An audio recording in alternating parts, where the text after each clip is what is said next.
Good evening, ladies and gentlemen, and welcome to another edition of TBR. I'm George Binns, and we have as a returning guest the retired anthropology teacher from Salem State, Jack Quigley. Welcome back, Jack. Thank you very much.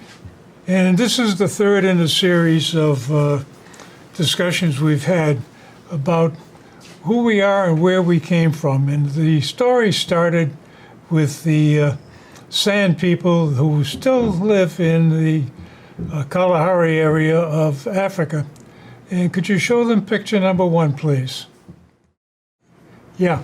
So basically, when we go back in time or do an ancestor search, and we keep going back and back and back, this is where we end up with the Sand people that are still there. And basically the message is, we're all Africans, because that's where we came from. And the story we put together, actually it was Spencer Wells put it together, and we just repeated it, is the journey out of Africa. And it started about 70, 80,000 years ago. And the first group came out, and they followed the coast down through India, into Indonesia, and somehow or other they got across the ocean into Australia. And we know those people today as the Aborigines. And he also followed the Y chromosome changes for the second group that came out of Africa in about 40,000 years ago. And they went up through the Levant, which is Israel, Syria, Lebanon, Turkey, made a right turn and ended up in Azerbaijan, Tajikistan. It's a tongue twister. And hung around there for about 10,000 years. And then they split and went moving again. And the group that went west, we know them as Europeans. The group that went east became the Orientals, Chinese, Japanese, Pacific Islanders, Indonesians, all of these particular ones. But one of the interesting groups that went up to the north into Siberia. And about 15,000 years ago, when the ocean was still very low, 400 feet below where it is now, you could walk across between what is now Russia and Alaska through the Bering Straits, and it was land called Beringia. And they populated the Americas, and the original video ended up with the Navajos in New Mexico.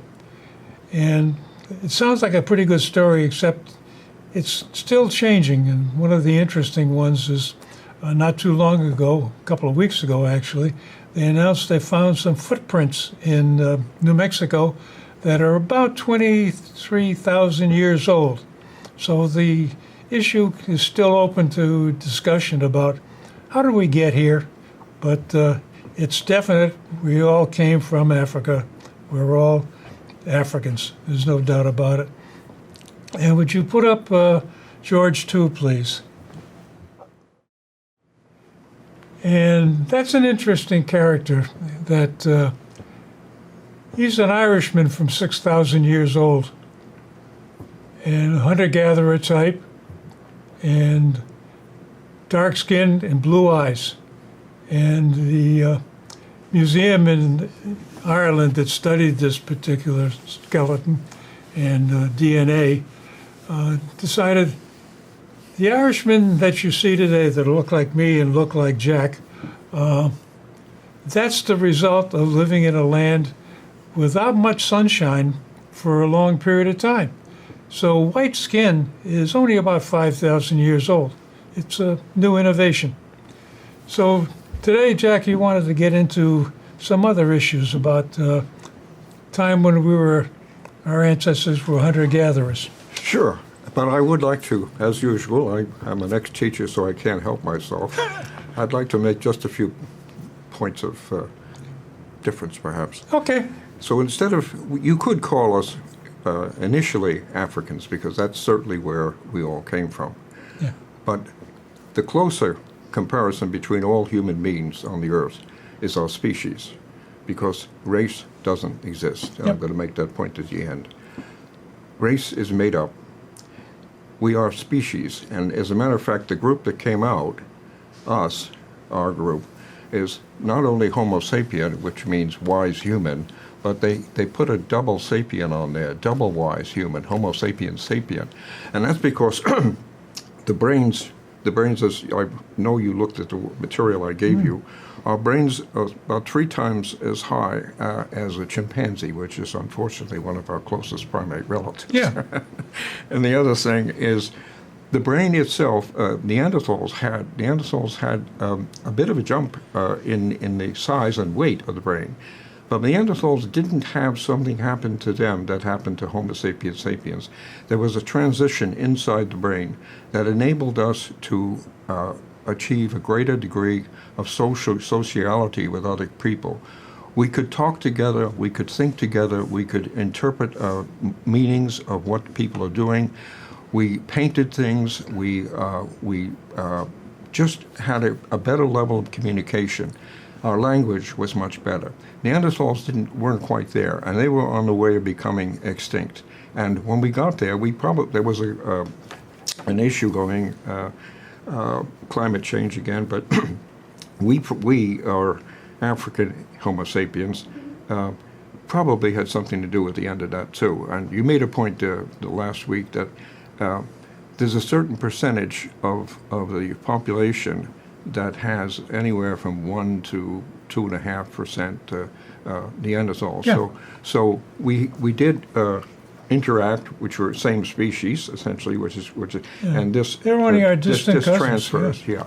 So anyway, but other than that, I think your story is on the mark. Okay. I paid attention. Okay. So I guess we get now into the issue of the transition between hunter-gatherers, which is Yes. that picture we just showed about the 6,000-year-old Irishman, and the farmers, and Okay. society and civilization. Okay, and this is the book. This is the book that we're into, and this is the one I'll finish up with first. This is called Pandora's Seed, and it's the second book by the same author of the first one we used, which is Spencer Wells. And Spencer Wells finished his book, and then 10 years later he produced this one. And this is the story. It's an interesting story. We'll get to. We spoke about it, and you spoke about it, but just some points. It was a terrific transition from hunting and gathering. Hunting and gathering was a system where people cared for each other and shared for each other. I used the term before, and it's essential. It doesn't mean that every single person was nice all the time, that we were made like that. But it became logical for people to act like that because they were together in small groups. And the groups would go out a couple of, perhaps once or twice a week. Some would come back in with material that was edible, some would not. And the way the system dealt with that is the people who brought things in shared. So it's a logical system. It doesn't mean we were perfect, but we did it and everybody did it. And also you worked together, and we had the brain to do it. We could work together, tell each other what we saw. We could read tracks, tell people where to go. So it was something that no other species could do. And we did this for over 100,000 years. We did this. That's how. They that's were how we. an extended family in reality, Yes. and everybody was related to everybody else, just about. Well, yes, essentially we are genetically we were for sure. Yeah. But you had small groups, and they used to come together at different periods. The group may be anywhere from a dozen to perhaps up 40, 50 people max, because you wanted to be able to bring enough food in. If you were in areas that were rich with food, you could do that.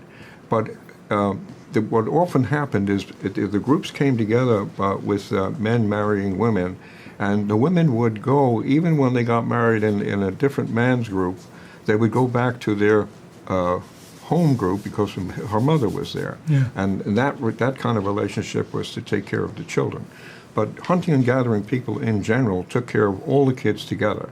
They were brought up together, and they were taught how to read signs. They were taught how to read the climate. They were taught just as taught how to smart. make the tools of their survival. Exactly, just how to make the tools.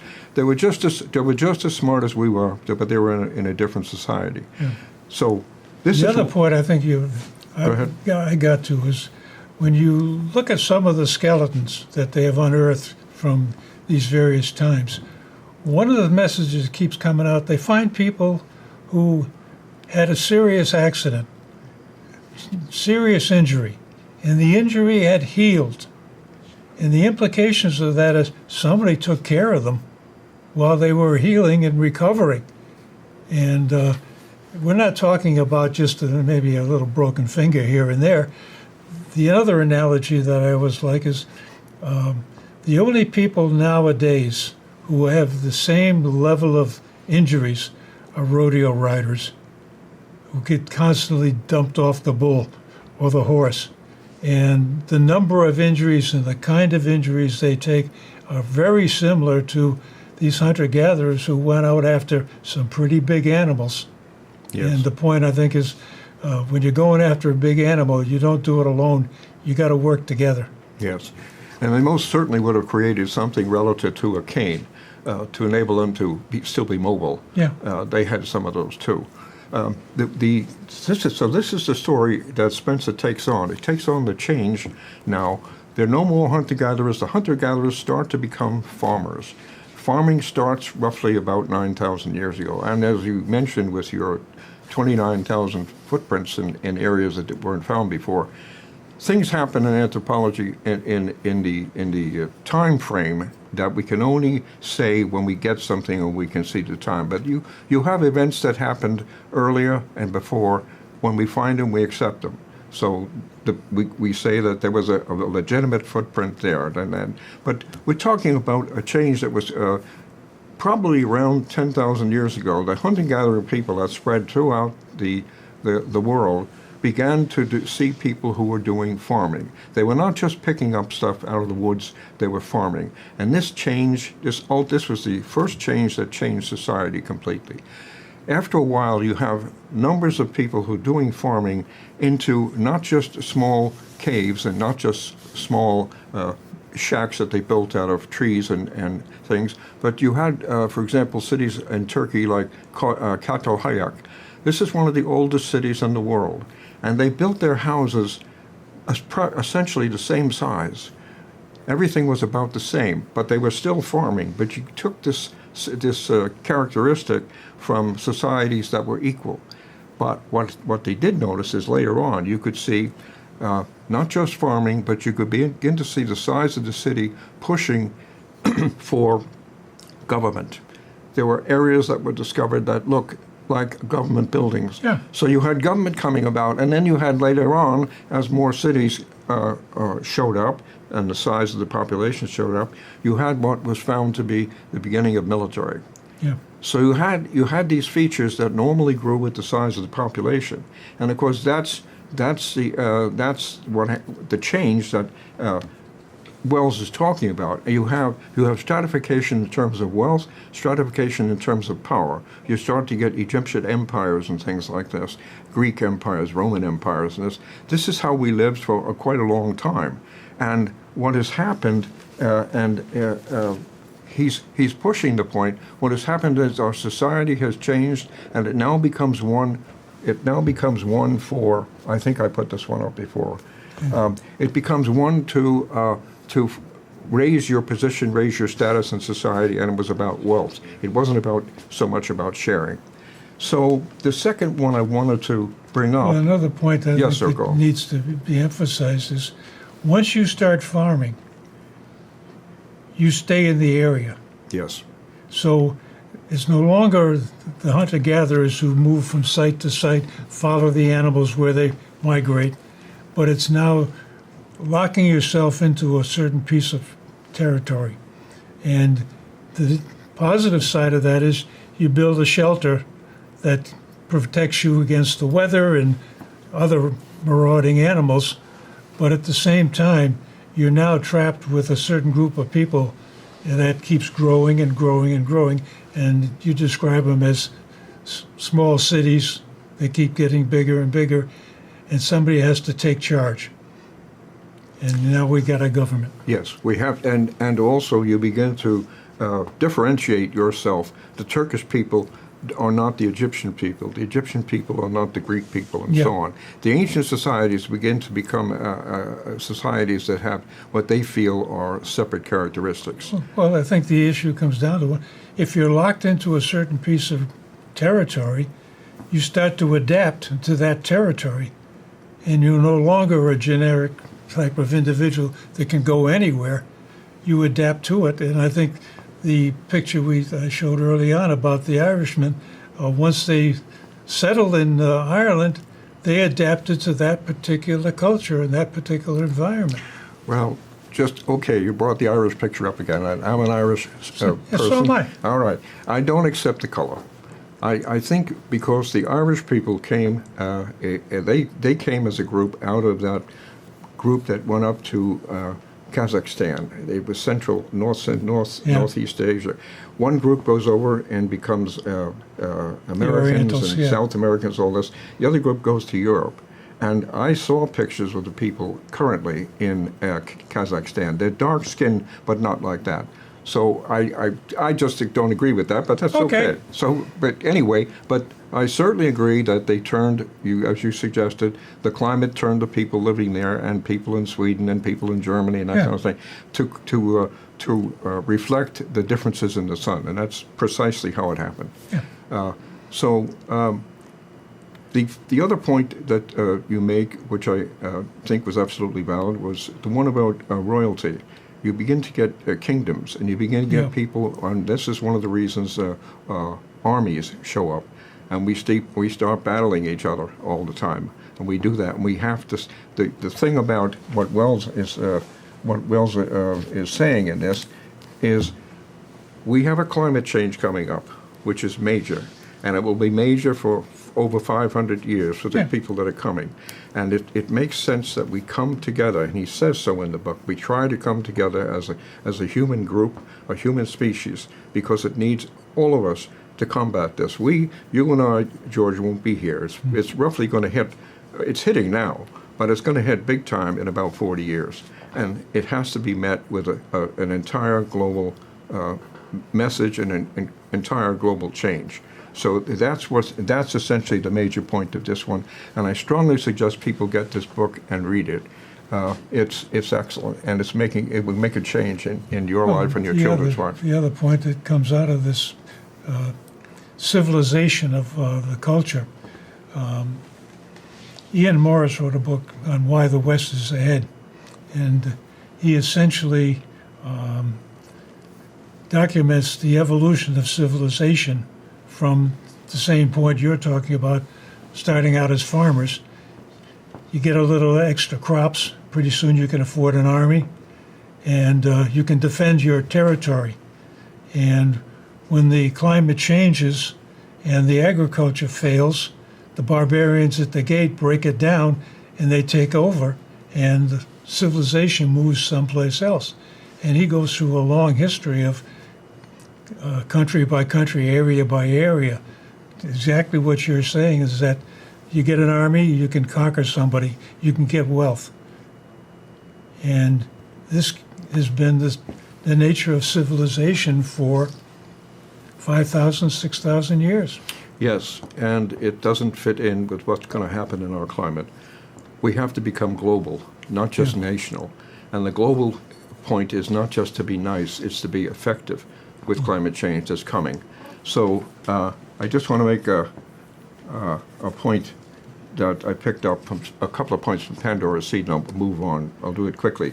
The key point, our problem we will face as a species. Our lifestyle built on expansion and using all of the resources available to us. This is the problem. We make too much material. We have made too much material, starting from actually 1950 when it started moving up. That's what's happening to us, and there's no doubt about this. I'll just make the point with this one. I know you like facts.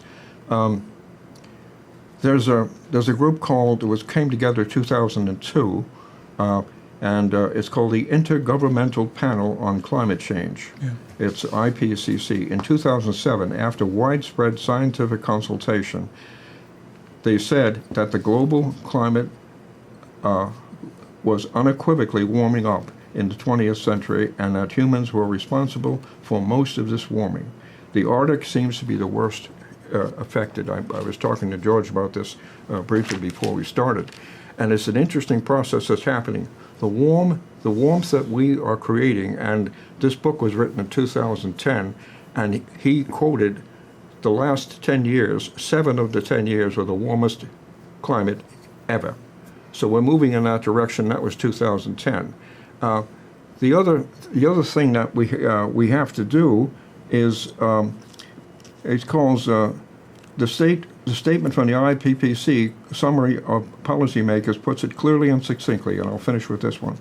The Intergovernmental Panel on Climate Change, 2007, put together by hundreds of scientists and policymakers and around the world, worldwide, spread scientific consultations, both past and future anthropological carbon dioxide emissions will continue to contribute to warming and sea level rise for more than, and they say, a millennium, which is 1,000 years. And the final point, I won't make any more here, is what's happening is in the Arctic, the ice is huge ice is melting from many thousands of years ago, and the ice is adding to the CO2 because it's melting and opening up, and gas that was put in there 15, 20, 30,000 years ago is coming out to complement what we're making ourselves. So he's saying we've got to come together. And this later, when you want to, or is one I want to briefly reference about how we must do it. This one is called by a professor called Gar Alperovitz, and it's called What Then Must We Do? What then must we do? So it's and I hope people will make an effort to get this one. It had the best reviews from people, Daniel Ellsberg, Seymour Hersh, Naomi Wolf, people who know what they're doing. Okay, and this is the one that will help us come together. And essentially what he tries to do, Alperovitz, is build a more democratic society where you have groups of people that own the properties. And this, I think, is a good way to begin to deal with the racism that we've had in our society, deep racism. It's to sponsor banks, sponsor small groups, maybe drugstores, maybe food stores, health issues, schools, run by the people. And there are quite a few examples out there now. And you have large ones like the University of North Dakota Bank. You have the Tennessee Valley Authority. You have other groups, now many groups, where people own the store. And that's, in a sense, taking an idea from hunting and gathering and also enriching the societies who are at the bottom. And it's full of excellent, and I say great reviews. So I really hope people can take a look at this. This has motivated me to do, essentially doing what I'm doing now. So please take a look at that book if you can. Where are we now? Go ahead. I think one of the issues that comes up is throughout history, as I mentioned earlier, there has been dynasties, large kingdoms, whatever you want to call them, that would go out and raid the neighborhood and bring back wealth. And wealth was gold, silver, crops, farming, horses, draft animals, and slaves. So this has been an ongoing characteristic for thousands of years. And one of the things that I think a lot of people don't recognize that in Northern Europe, maybe 250, 300 years ago, something happened that developed as the Industrial Revolution, where the wealth wasn't just put away in the king's palace and turned into a fancy costume for him and his cohorts. But the wealth was distributed into the merchant class, and then middle class developed. And that was a major innovation in the development of our society. And the United States is the culmination of it, is that we've got the different kind of government. And it's unique to us. There is no other government that is even close. And it's not the best yet. I like Churchill's statement that the Americans eventually do the right thing after they've tried all the others that failed. But I think this is one of the issues that needs to be recognized, that the kind of business we're running in this country, this capitalism, it's got problems, as you pointed out early on, that there's an awful lot of people that don't have anything, and there's a few people that have almost everything. And this disparity is the problem that needs to be worked on. And I'm not sure if there's any existing system, whether you call it communism, socialism, half a dozen other names for it, that have worked so far. Correct. So there's got to be some innovation of some kind of different way to organize. Yes. Yes, and that's exactly what Garo Perovitz, which is the second book, and I think we did this already, that's exactly what he's talking about. His subheading is, "What then must we do? Straight talk about the next American Revolution." And the next American Revolution he calls democratizing wealth and building a community-sustaining economy from the ground up. It's essentially not socialism. Socialism doesn't work. Yeah. Capitalism doesn't work. Yeah. He's talking about, and that's something that is in another book. I wouldn't want to mention it, but Garo Perovitz took the ideas in here, which is what we must do, and the other book is called Principles of Commonwealth. And the Commonwealth is sharing the wealth in some of the ways that I mentioned already, letting companies open up stores, letting individuals come together and start owning what they're doing. And that's the system. It's not socialism, because socialism is when a government makes things and distributes things, and it doesn't work. Yeah. Capitalism doesn't work. So this one is a kind of a trade-off of the equity that you had in hunting and gathering and the efficiency you had in... It's a grassroots type of operation where the people start doing things for themselves besides dialing up on Amazon and having it shipped in. Yes. And I think this is one of the issues that really needs to be explored in somewhat detail. And unfortunately, we've had about a half hour worth of fun. Oh, well. And we got to the point of, where do we go from here? And I think that's where it has to be defined. And Let me finish with this, please. I'll do it quickly. I understand what you're saying. How much do I have? Do I have a couple of you minutes? got a minute. A minute? Yeah. Okay. This is the one that was mentioned before. Please get this book for your kids and read it yourself. It's the book that starts the process, which says we are all one species. Let's come together as one species, and let's do the job we have to do, which is going to be big. Do it together. Thank you. Well, ladies and gentlemen, thanks again for joining us. We've had another half hour of fun. I think we're going to have to do another one in spite of what you think. And I think the issue needs to be really thrashed at, because Yeah, there's more.